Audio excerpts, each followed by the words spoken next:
In this video, I will focus on some political and social dynamics that in the high Roman Republic can be seen in the funerals of famous personalities, and which concern in particular female subjects. In the last Republican century, it is indeed widely acknowledged that the funerary sphere was strongly invested with political strategies, and also women got often involved, both as passive dedicators and active agents. The public eulogy pronounced by Caesar in 69 BC for his aunt Julia is one of the most striking cases of passive female exploitation, aimed at conveying on the future dictator the family ties that the woman could boast. But women could also play a more active role in funerary contexts, and the most revealing case is Fulvia's mourning at the death of her husband Claudius in 52. When she appeared in the forum, wept and screamed theatrically, showing everyone the wounds of the bloody corpse. However, on a closer look, matrons began to be involved in the funerary sphere much earlier, and it is precisely on these early interventions that I would like to focus. I think that these episodes can indeed provide additional coordinates on the genesis of phenomena such as the politicization of female mourning or the canonization of certain public honors, which might otherwise seem confined to the last Republican century. A methodological caveat is, however, necessary and pertains to the reliability of the literary sources at our disposal. They are indeed far later than the events narrated, and it is well known that grasping and eliminating the late Republican elements often included in the narratives of episodes from archaic Rome is very complex.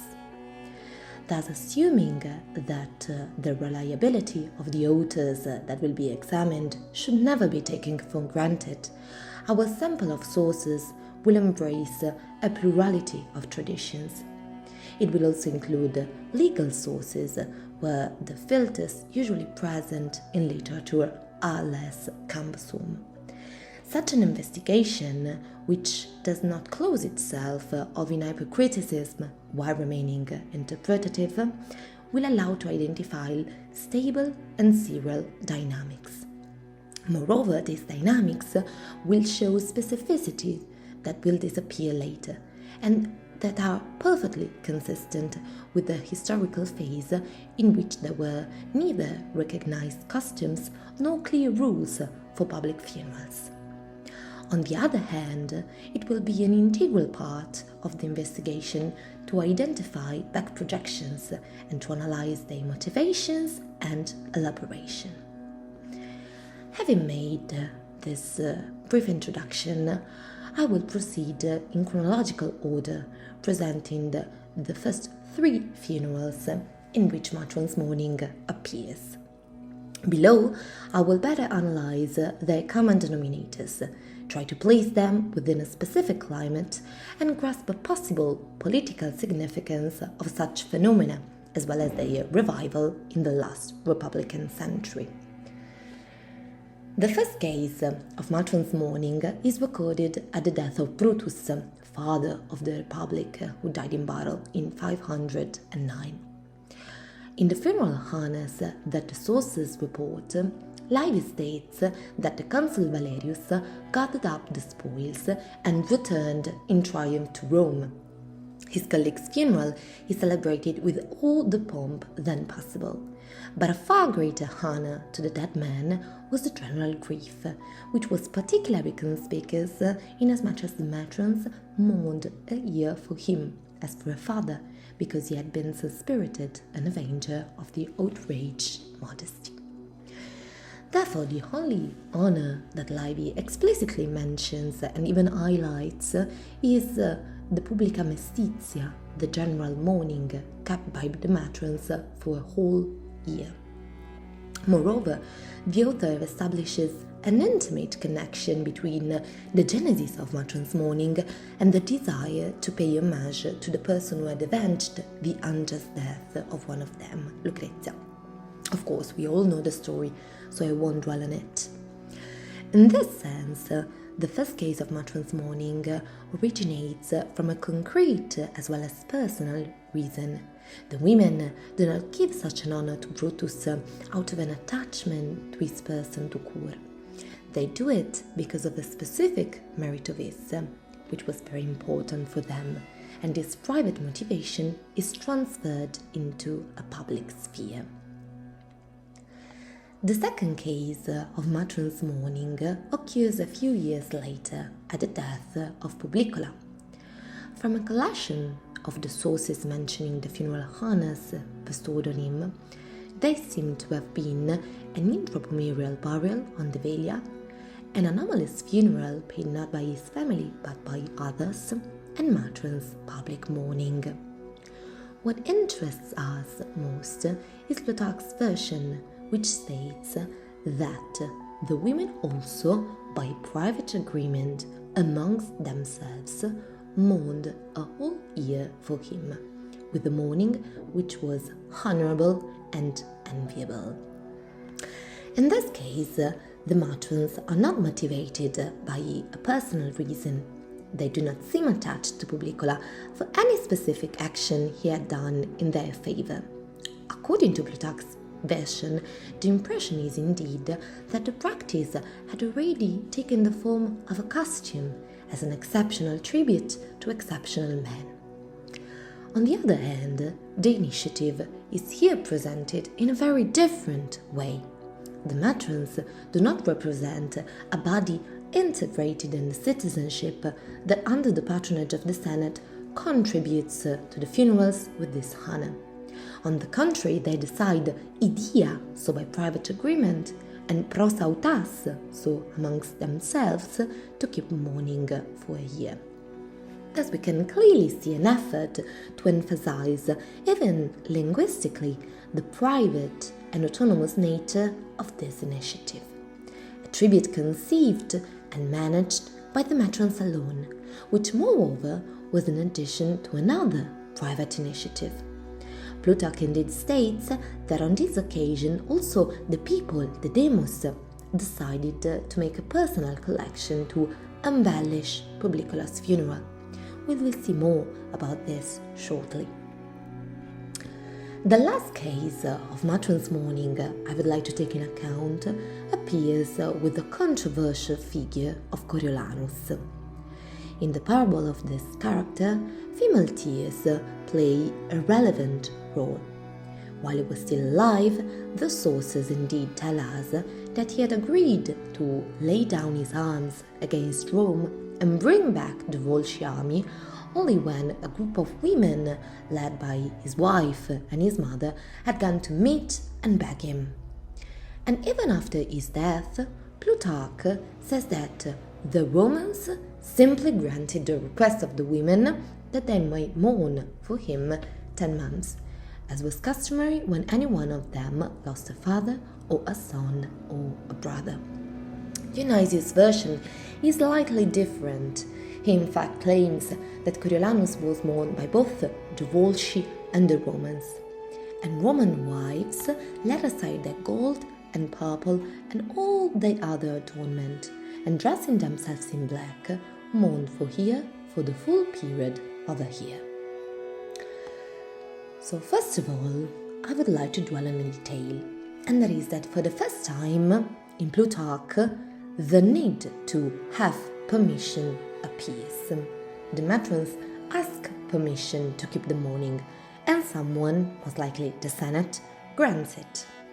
It is therefore probable that permission was always needed, and the detail is omitted in the case of Brutus and Publicola, where it was a foregone conclusion that permission would be granted. It is instead included here, due to the fact that the character was far more controversial. Afterwards, our two sources differ on the general attitude of Romans towards Coriolanus' death, indifferent in Plutarch, forgiven instead in Dionysius. Common to both versions, however, is like a privileged relationship with women, which manages to overcome the hostility of both peoples. More specifically, While violence against women, especially if public, was perceived as a threat so negative as to be contaminating, the blatant respect for matrons was instead the opposite. So the fact that Coriolanus, although a traitor, stopped in front of his mother and his wife, showing a newfound pietas, is the element on which the rehabilitation is played out. In the end, the process is similar to that seen with Brutus. So starting from a very personal reason, the funeral tribute crosses the private sphere and enters the public one, in this case even bringing with it a rehabilitation of the character. At this point, having presented these 3 episodes of Matron's Mourning, let us try to better analyze the common denominator that can be identified and to draw historical data from such narratives. According to Nicole Leroux, who has devoted several studies to women's years in Greece and Rome, the tendency to emphasize matron's mourning is typical of Greek historiographers because Hellenic costumes were different. In ancient Greece, mother's mourning was indeed very rare and in fact limited to those who had close family ties to the deceased. This is certainly true, even if Livy is not a Greek historian, but I think that we can see other reasons. And these reasons are, in my opinion, partially apart from the filters applied much later by the sources dealing with it, but they are based instead on dynamics actually at work in the high Republican age.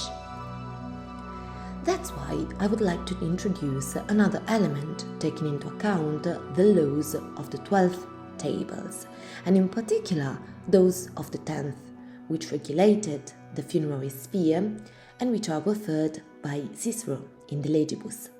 It should be noted that although they are reported by Cicero, they are held to be faithful in style and content, and they found indeed correspondences in other authors who report excerpts of them.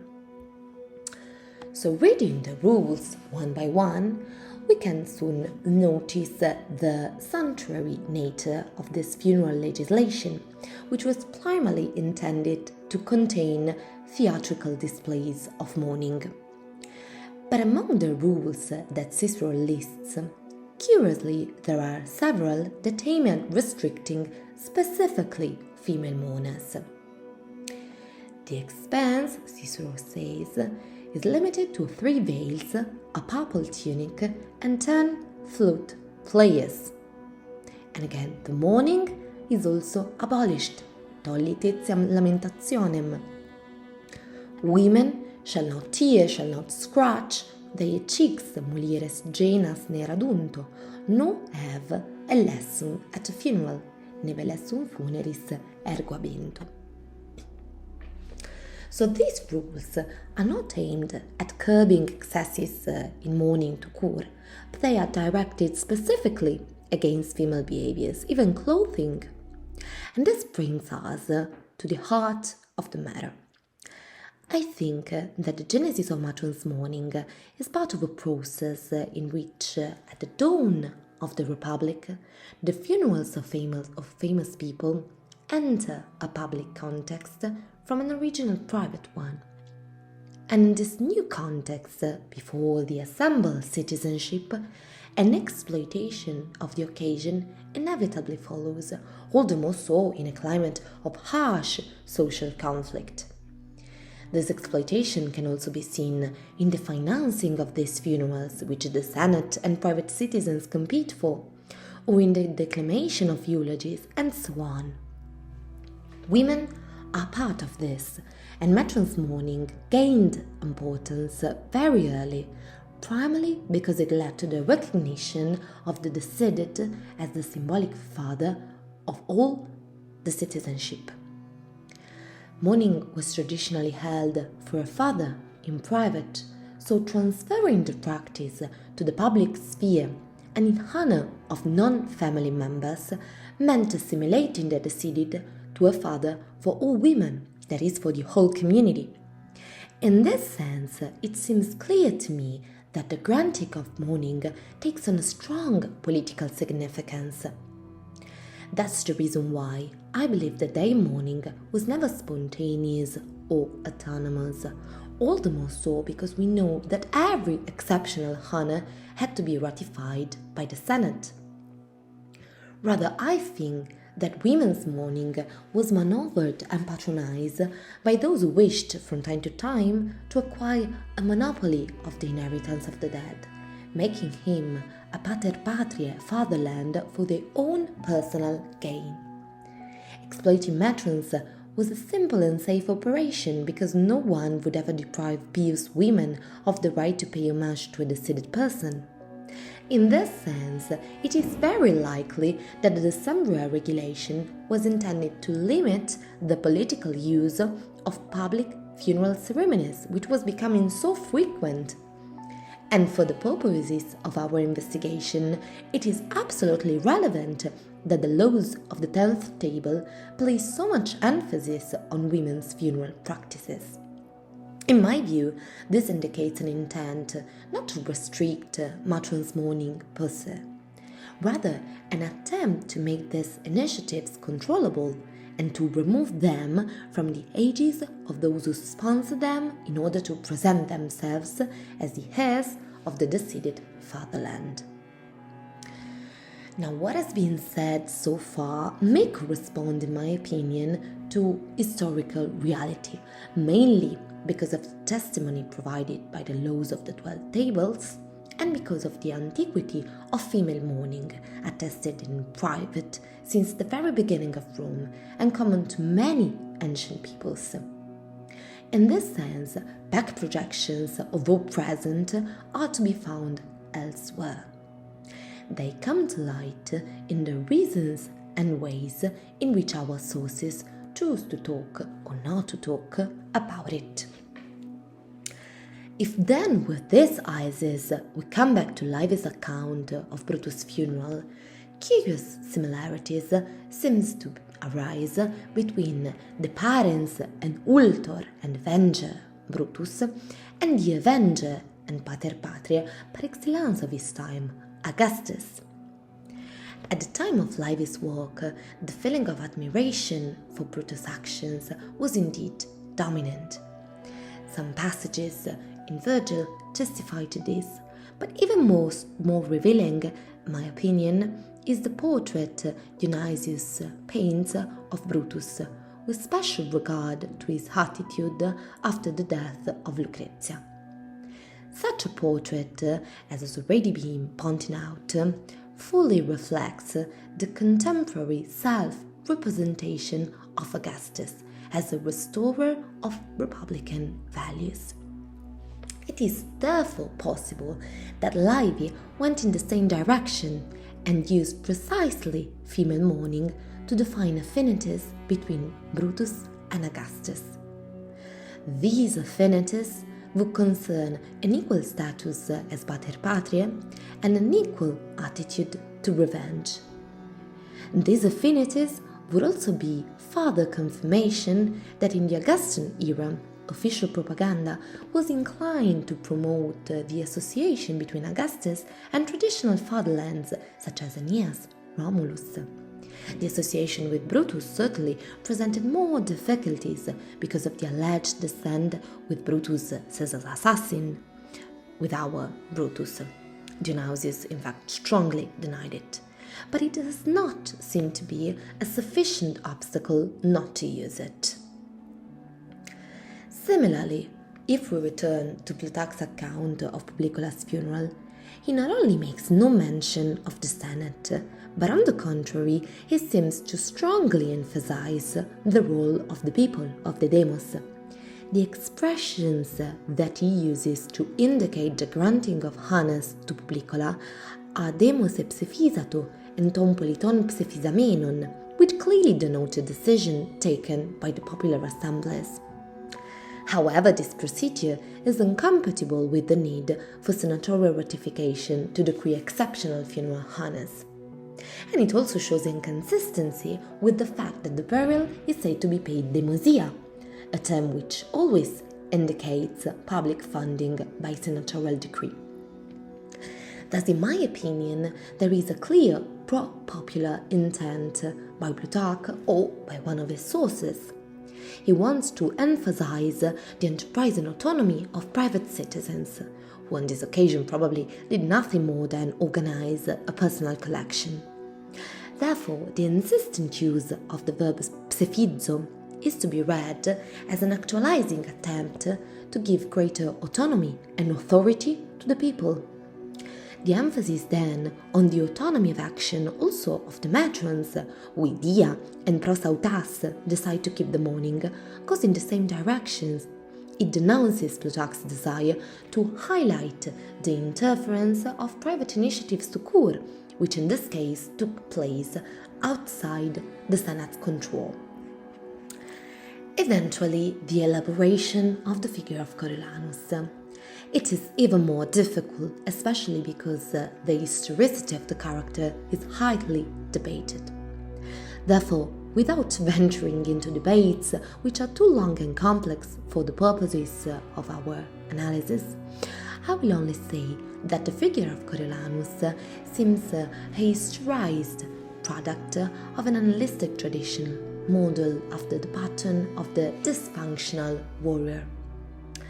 And as has already been pointed out, in the characterization of such characters, who by the way are common to many Indo-European traditions, women often play an important role, especially as feminine clairvoyants who mediate when the warrior isolates himself to bring him back into the established social order.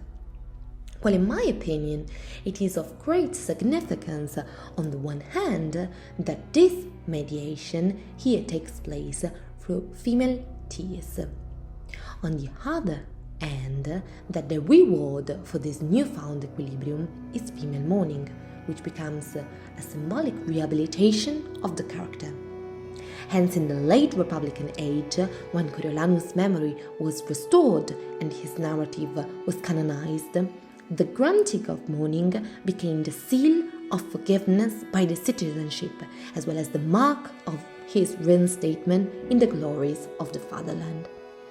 So, in conclusion, I believe that the politicization of female mourning does not only concern the late Republic, even if the loudest voices came from there.